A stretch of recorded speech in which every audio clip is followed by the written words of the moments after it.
Quand on est au 15e et qu'on s'appelle Borgia, quoi que l'on veuille qu'on fasse, l'histoire s'en souviendra. Du pouvoir sur la cape rouge vif de son père, à ses mœurs dissolues, étranges pour un Saint-Père. Qui donc est cet enfant, déjà pour près de 100? Lucrèce petite déjà était un pion de choix. On l'élève, on l'éduque, et puis le latin, puis les lois. On la fiance, on défiance, sans méfiance, on refiance. 12 ans, majorité, selon toute vraisemblance. On la jette dans le lit de son premier mari.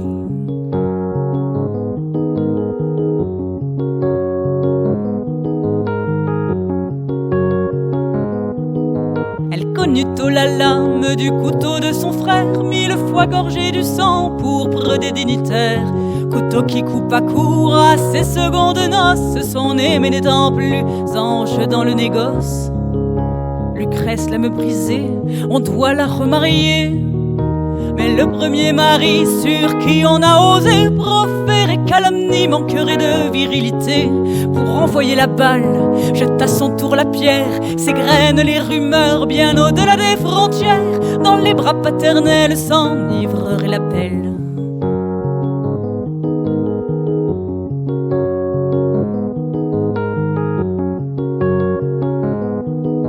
Peu ou pas de répit dans les rues sombres de Rome, par une nuit de lune noire retirée par un homme. La vie de son jeune frère, elle est au désespoir. Le messager funeste colorera ses soirs. Et de tendresse en amour, enfant verra le jour.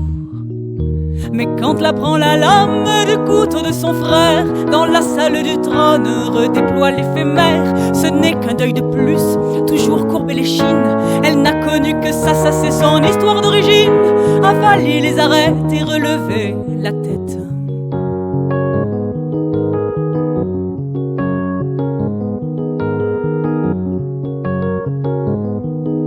Le grand Victor Hugo, sous sa plume a fait naître une Lucrèce tueuse, fourbée empoisonneuse, qui au travers des siècles penche et à sa fenêtre, goutte à goutte diffuse son âme venimeuse.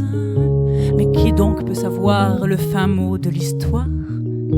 Elle fut probablement la seule femme de l'histoire à se voir confier ainsi les rênes du pouvoir, veiller en son bon sens sur la cité des papes, quand son père les joues rouges faisait voler sa cape. Lucrèce, Lucrèce Borgia, femme, femme